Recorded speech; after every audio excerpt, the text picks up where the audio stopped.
bom nos reencontrarmos nessa manhã de sexta-feira, hoje 5 de janeiro de 2024. Para aqueles que não sabem, hoje celebra-se o aniversário da primeira tipografia do Brasil. Isto faz muitos anos. E para hoje, diante da tecnologia que nós dispomos, o sistema de telecomunicações, internet, nós vemos que nós demos um salto muito grande para o futuro. E antigamente, as tipografias que eram feitas de forma muito primitiva, as chapas de ferros, as letrinhas de chumbinho, feitas de chumbo, formavam as edições dos jornais que eram circulados na cidade, as revistas, como nós evoluímos hoje, Então só temos que agradecer a Deus porque Ele deu sabedoria ao homem para que ele descobrisse, para que ele pudesse fazer descobertas magníficas, importantes, que fez com que tudo se tornasse mais prático e se tornasse mais fácil de se comunicar. Portanto, hoje celebra-se o aniversário da primeira tipografia do Brasil. Dentro de instantes, você estará ouvindo uma belíssima música interpretada pelo cantor e pastor Vitorino Silva, e a conclusão da palavra ministrada pelo pastor Antônio Júnior. Mas antes, eu quero lembrar a todos os nossos telespectadores que residem em Campina Grande, faça-nos uma visita. A Igreja do Calvário está situada às margens do Açude Velho, ao lado do Monumento do Centenário, no início do giradouro da Avenida Brasília. Os nossos cultos ocorrem às terças-feiras, culto de oração pela família, venha orar conosco. Às quintas-feiras, estudo bíblico. Aos domingos nós temos a EBD, às 9 horas, às 11. Inclusive, se você desejar participar da classe de preparação para as pessoas que se desejarem se batizar, nós estamos iniciando já a classe para novos convertidos. Compareça, domingo pela manhã. E à noite, às 18 horas, nós estaremos celebrando o culto divino e a primeira ceia do ano. Sim, a primeira Santa Ceia. Venha participar conosco. Sem perda de tempo, quero deixá-los com o cantor e pastor Vitorino Silva. Nos aguarde. Olhou para aquela viúva e disse assim: mulher, não chores mais.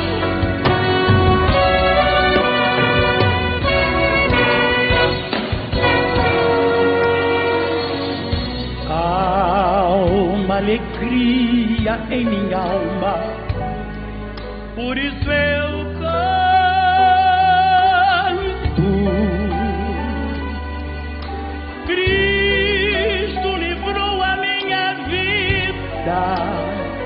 e enxugou o meu pranto.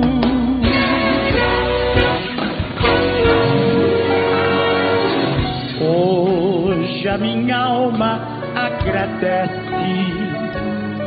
pela morte na cruz. Quantos agradecem? Todos agradecem. E a coroa de espinhos que puseram em Jesus. Não chores mais,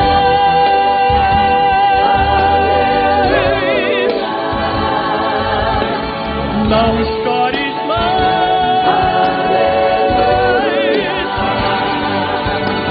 disse Jesus, quando minha alma resgatou.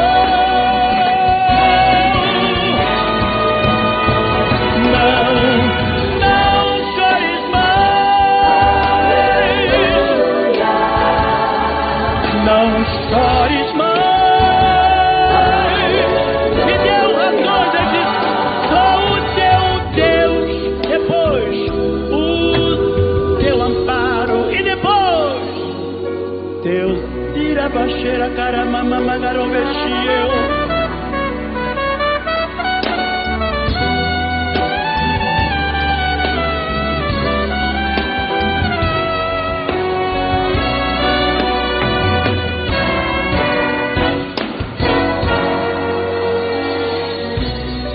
Nesta alegria extravaso o meu contentamento.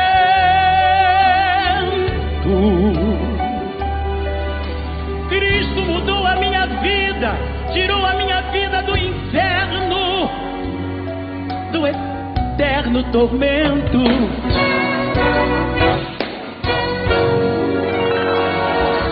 Hoje a minha alma agradece. Obrigado, Jesus, pela morte na cruz e a coroa de espinhos que puseram em Jesus.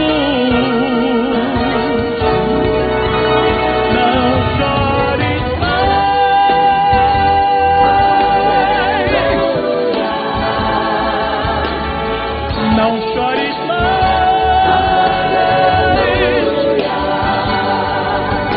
disse Jesus, quando minha alma do inferno resgatou. Não chores mais,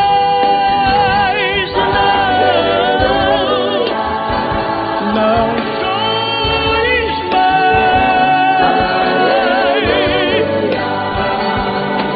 Sou o teu Deus,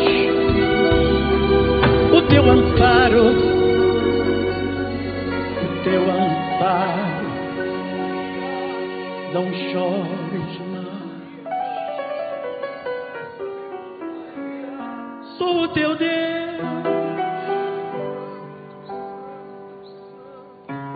que te sara, que te cura, que te abençoa, que te salva. Aleluia!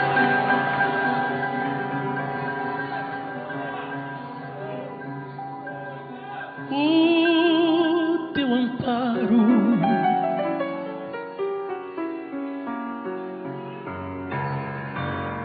teu Salvador.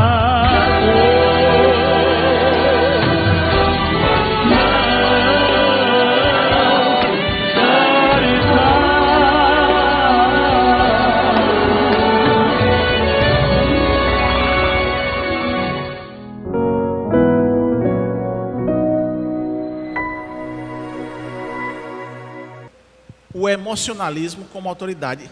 O emocionalismo como autoridade é aquela simples ideia de que não é o que a Bíblia diz, é o que eu sinto. Então, se a Bíblia está dizendo algo contrário ao que eu senti, no emocionalismo você prefere ficar com os seus sentimentos do que com a verdade bíblica. Então, por isso que é importantíssimo, fundamental, falarmos sobre a autoridade das Escrituras, para de uma vez por todas nós plantarmos ou fincarmos os pilares daquilo que é verdade para nós, em detrimento do tradicionalismo, em detrimento do racionalismo, em detrimento do emocionalismo. A Bíblia, ela é a primeira e única e a última palavra de Deus. É de fundamental importância mantermos a autoridade das Escrituras para construir uma doutrina saudável e verdadeira. Mas outra perfeição das Escrituras, ou outra característica que a gente pode citar aqui esta noite, é a necessidade dela. Certa vez eu testemunhei uma pregação no domingo à noite, cujo tema e o conteúdo da pregação nessa noite era baseado no livro de Augusto Cury. Eu vou repetir. Domingo à noite, numa igreja, num culto público, a mensagem da noite foi baseada num livro de Augusto Cury.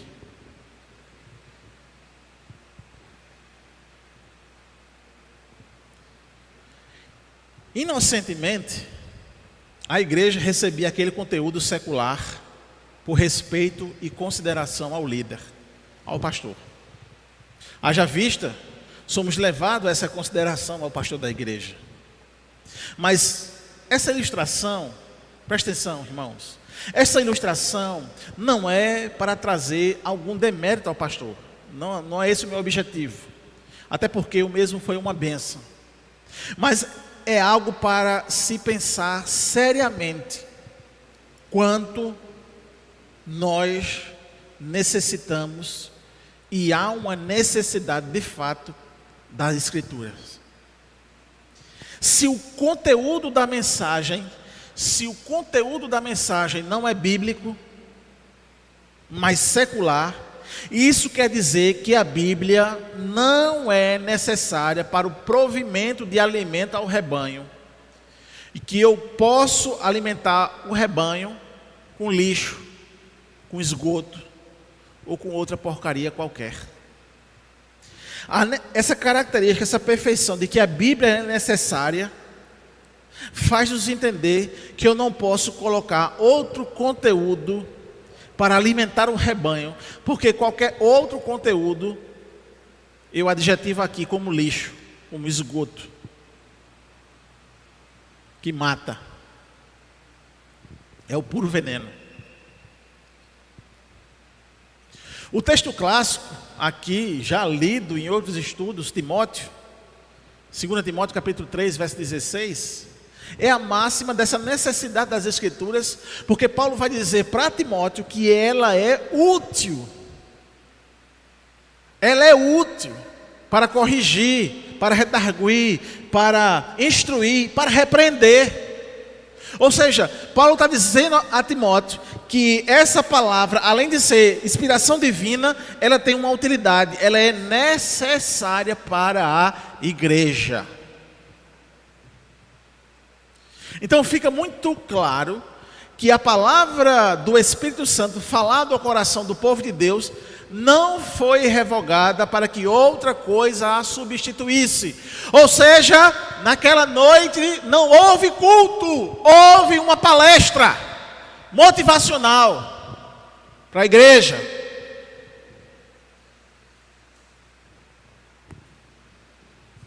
Como qualquer outra palavra ou qualquer outra palestra que se dá em qualquer outro lugar. Então é fundamental para a igreja entender que nada pode ser substituído no conteúdo do culto, porque a Bíblia ela é necessária, ela é autoridade, ela é necessária. E consequentemente, irmãos, desde o mais doutor, mais qualificado intelectualmente, ao menos qualificado intelectualmente, a Bíblia ela ainda serve para todos. É a terceira perfeição dela. A Bíblia ela é clara. Na segunda epístola de Pedro, encontramos um texto interessante. Pedro escreveu o seguinte: e lembrem-se de que a paciência de nosso Senhor permite que as pessoas sejam salvas. Foi por isso que nosso amado irmão Paulo lhe escreveu com a sabedoria que lhe foi concedida. Verso 16. Ele trata dessas questões em todas as cartas. Algumas de seus comentários são difíceis de entender, e os ignorantes e instáveis distorcem suas cartas, como fazem com outras partes das Escrituras.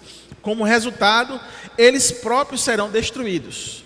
2 Pedro 3, 15 a 16. Então, é óbvio que existe partes da Bíblia de difícil elucidação. É óbvio. Existem textos bíblicos que é difícil interpretar. É de difícil elucidação. Mas isso não faz com que você dispense as Escrituras, ou relegue a Escritura a qualquer outro escrito sem valor. Quando falamos em clareza das Escrituras, nós falamos que os textos em nossa língua, ou no original, para quem souber ler, é um texto eficaz para aquilo que a mesma se propõe. É de nossa responsabilidade entendê-la, repassar e testemunhar. Então, olha o que Moisés afirmou. Ele disse assim: guarde sempre no coração as palavras que hoje eu lhe ordeno, ou eu lhe dou. Repita-as com frequência aos seus filhos, converse a respeito delas quando estiver em casa, e quando estiver caminhando, e quando se deitar, e quando se levantar. Deuteronômio 6, 6 e 7. Então, a simples prática de ler as Escrituras tornam qualquer pessoa sábia. Então, essa perfeição da clareza das Escrituras, ela vai estar ligada intimamente ao que nós aprendemos como revelação especial. A revelação especial que as Escrituras faz com que aquele que foi regenerado, o crente, que tem o Espírito Santo, passe a ser iluminado dos mistérios de Deus que o pecado o incapacitava de entender. Então, para todo crente, lavado e remido do sangue de Cristo, regenerado pelo poder e ação do Espírito Santo, que o tornou nova criatura, essa pessoa, ao ler ou a escutar as Escrituras, tem a clareza da revelação de Deus, tornando-o sábio. Você crê que Jesus Cristo é o único e suficiente Salvador da sua vida, torna você sábio. E o mais sábio do maior intelectual da face dessa terra. Porque você tem um conhecimento de algo que foi revelado e oculto aos ímpios, aos filhos da desobediência. Salmo 19, 7 diz: a lei do Senhor é perfeita e revigora a alma. Os decretos do Senhor são dignos de confiança e dão sabedoria aos ingênuos. Então, numa época em que é comum as pessoas nos dizerem que é muito difícil interpretar corretamente as Escrituras, é bom lembrar que nos Evangelhos, em momento nenhum, ouvimos Jesus dizendo algo semelhante. Você não tem em nenhum texto Jesus dizendo que é de difícil interpretação as Escrituras. E por que essa ideia? Porque a ideia de que você tem o Espírito Santo, basta você se dedicar para entender as Escrituras.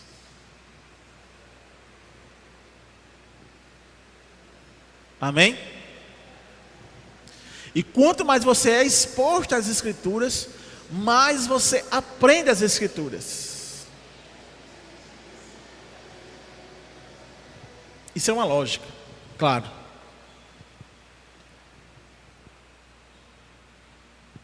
Quando Mateus registra uma fala de Jesus, ele diz, capítulo 12, verso 3, depois o verso 5. Vocês não leram nas Escrituras o que fez Davi quando ele e os seus companheiros tiveram fome? E vocês não leram na lei de Moisés que os sacerdotes de serviço no templo podem trabalhar no sábado? Ele estava denunciando os fariseus, os escribas, justamente de não entender as Escrituras, porque eles eram leigos nas Escrituras. Eles não tinham a iluminação das Escrituras. E eles não tinham as Escrituras como algo claro, objetivo. A quarta e última a perfeição das Escrituras está justamente na ideia de suficiência. Então a Bíblia é autoridade. Amém? A Bíblia é necessária, a Bíblia é clara e a Bíblia é suficiente. Aleluia.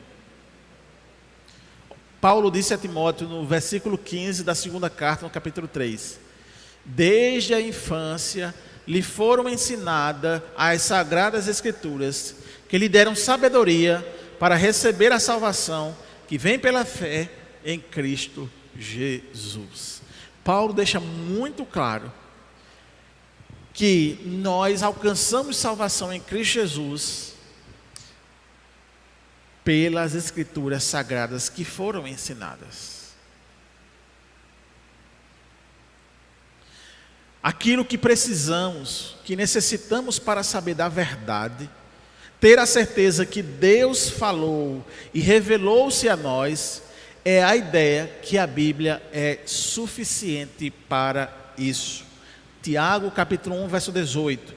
Por sua própria vontade, Ele nos gerou por meio de sua palavra verdadeira. E nós, dentre toda a criação, nos tornamos seus primeiros frutos. Deus mesmo resolveu que o seu povo fosse instruído de forma a não depender de mais nada, apenas das Escrituras. Essa ideia de suficiência das Escrituras, ela é tão elevada, meu irmão, que se, de fato, como diz a própria Escritura, aparecer outro ser angelical, que é um fenômeno extraordinário. Imagina aí, aparecer outro ser iluminado para você. Cuidado para não se benzer na hora. Mas se algo extraordinário desse acontecer e falar algo que não está nas Escrituras, você pode considerar ele um anátema, um maldito. Você pode repreender, porque não vem de Deus. Olha a seriedade da suficiência da Escritura. E isso quer dizer, irmãos, que para você basta as Escrituras, que para mim basta a Escritura, porque ela é suficiente, glorificado seja o nome do Senhor. Veja que tão singela forma de Deus se revelar para nós. Veja que de forma tão singela, mas tão poderosa, tão milagrosa, que esses escritos chegam para nós em português, de forma clara, objetiva, livre para nós. A gente não tem noção porque a nossa vida é como um piscar de olhos. Mas desde as Escrituras já se passam aí quase 2000 anos e ninguém conseguiu destruir algo divino, é algo de fato, a mão de Deus sendo demonstrada para que esses escritos chegassem até nós.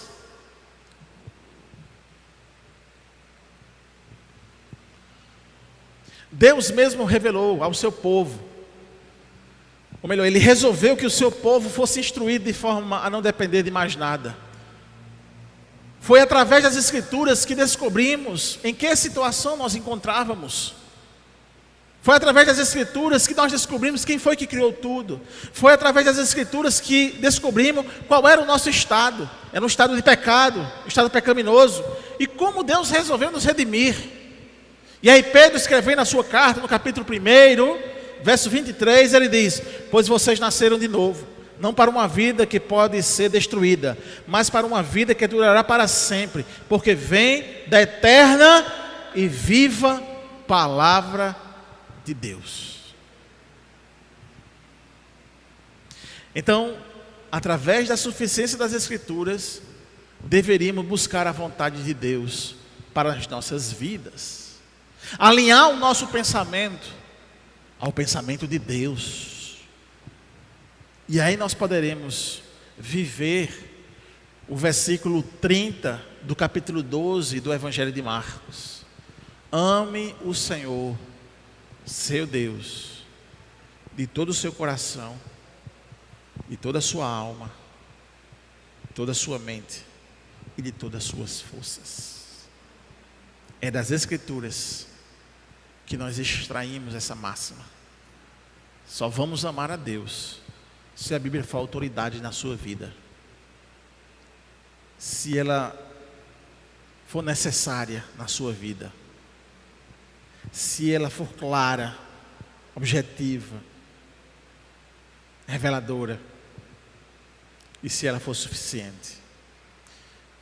Meus irmãos, nessas 4 perfeições das Escrituras, nós passamos a considerar que ela não precisa ser acrescentada em nada.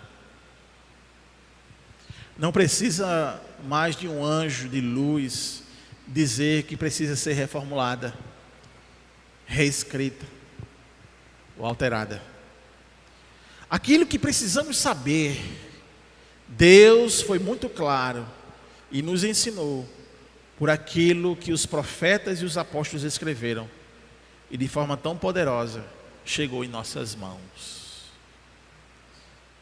Como vimos, Os ataques à nossa fé nunca cessaram.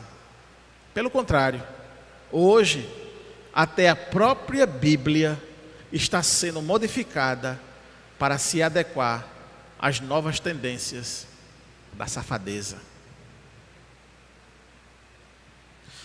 Irmãos, a Bíblia é a palavra de Deus revelada.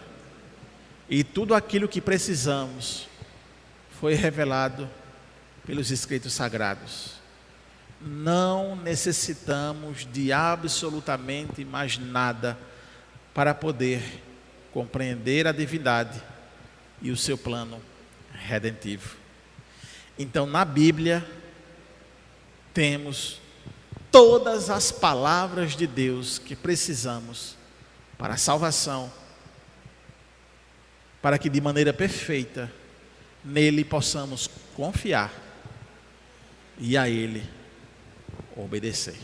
Agradecemos a você, internauta da TV Master, TV a cabo Canal 20. Espero em Deus que você tenha sido profundamente enriquecido e abençoado através da palavra ministrada pelo pastor Antônio Júnior.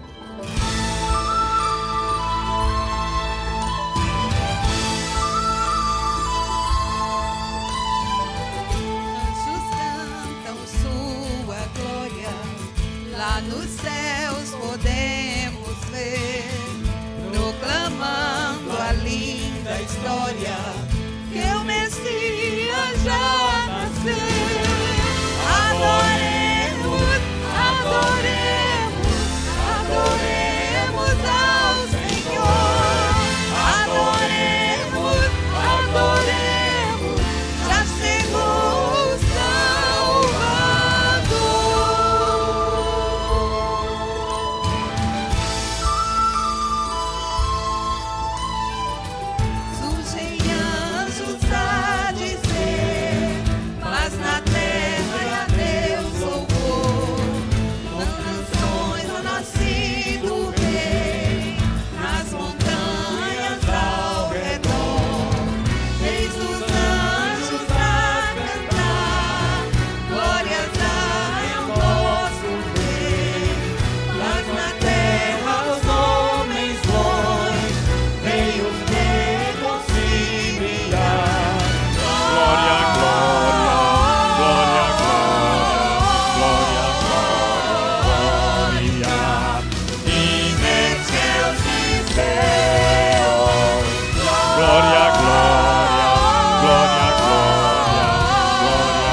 Why?